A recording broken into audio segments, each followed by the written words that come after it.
Thank you, Mr. Speaker, and may I welcome the Prime Minister. The first British Asian Prime Minister is a significant moment in our national story.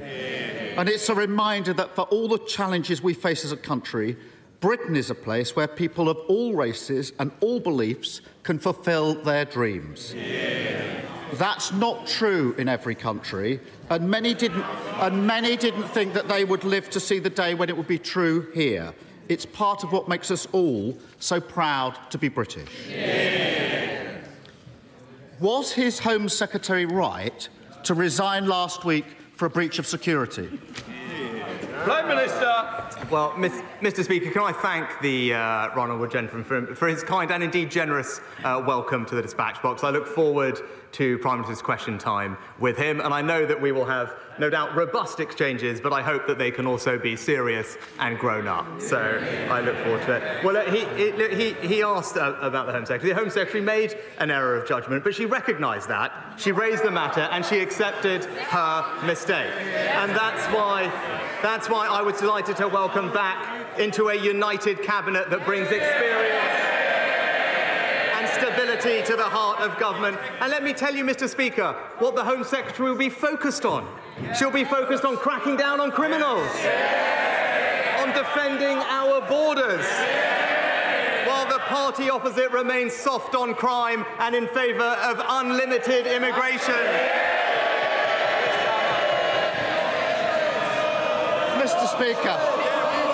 Mr. Speaker, yesterday the Prime Minister stood on the steps of Downing Street and promised integrity, professionalism and accountability. But then, with his first act, he appointed a Home Secretary who was sacked by his predecessor a week ago for deliberately pinging around sensitive Home Office documents from her personal account.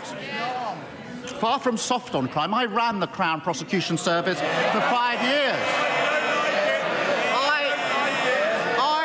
I worked with Home Secretaries to take on terrorists and serious organised crime.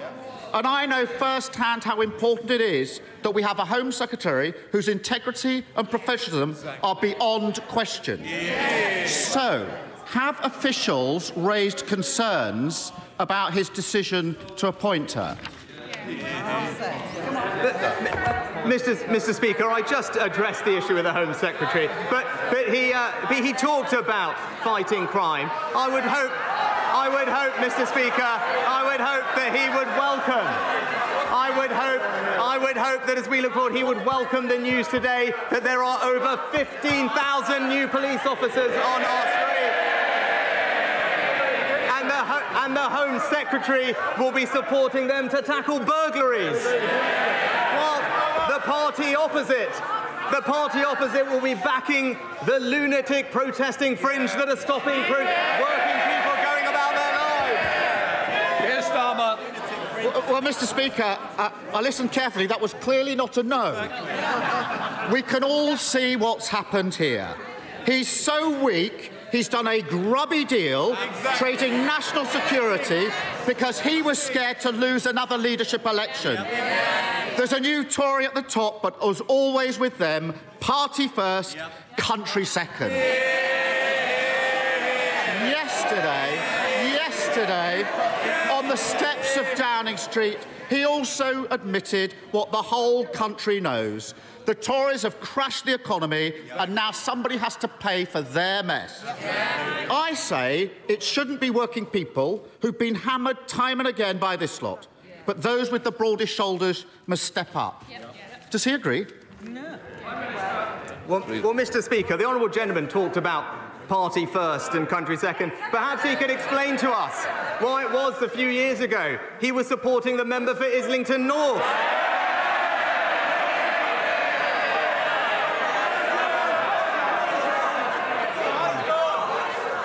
Mr. Speaker, my record is clear.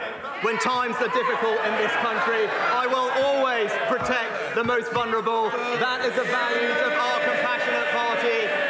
We did it in COVID and we will do that again. Mr. Speaker, he says he'll protect the most vulnerable. Let's test that.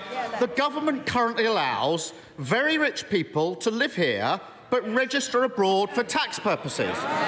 I don't need to explain to the Prime Minister how non-dom status works. He already knows all about that. It costs the Treasury £3.2 billion every year. Why doesn't he put his money where his mouth is and get rid of it? Well, Mr. Speaker, I have been honest. We will have to take difficult decisions to restore economic stability and confidence. And my honourable friend, the Chancellor, will set that out in an autumn statement in just a few weeks. But what I can say, as we did during COVID, we will always protect the most vulnerable. We will do this in a fair way. But what I can say, I am glad, Mr. Speaker, that the party opposite, the honourable gentleman, has finally realised that spending does need to be paid for. For the party opposite, this government is going to restore economic stability, and we will do it in a fair and compassionate way. I know he's been away for a few weeks, but he should have listened to what's been going on the last 2. But anyway, I have to say, I'm surprised he's still defending non-dom status. He pretends he's on the side of working people, but in private he says something very different. Over the summer, he was secretly recorded at a garden party in Tunbridge Wells, boasting to a group of Tory members that he personally moved money away from deprived areas to wealthy places instead. Rather than apologise or pretend that he meant something else, why doesn't he now do the right thing and undo the changes that he made to those funding formulas? Well, Mr. Speaker, I know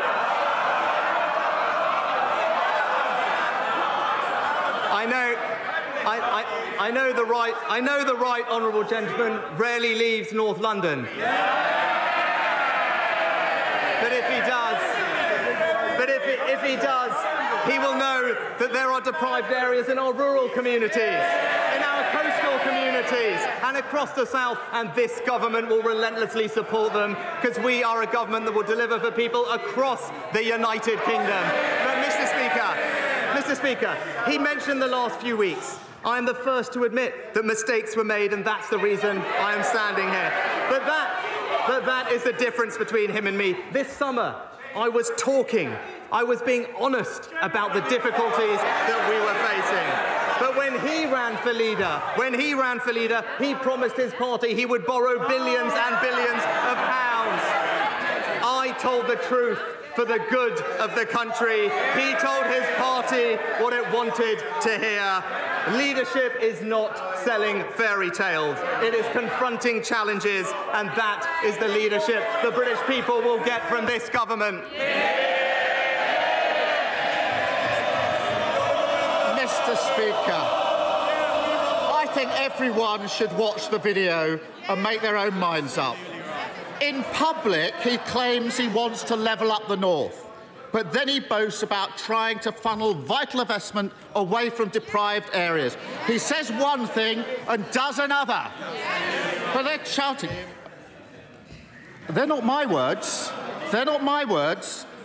They're the words of the former chair of the Tory party, sacked yesterday for telling the truth about the Prime Minister. Even his own side know he's not on the side of working people. That's why the only time he ran in a competitive election, he got trounced by the former Prime Minister, who herself got beaten by a lettuce. So why doesn't he put it to the test, let working people have their say and call a general election?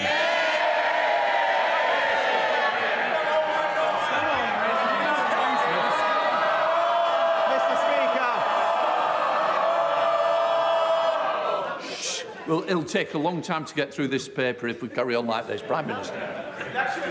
Mr. Speaker, he talks about mandates, about votes, about elections. It's a bit rich coming from the person who tried to overturn the biggest democratic vote in our country's history.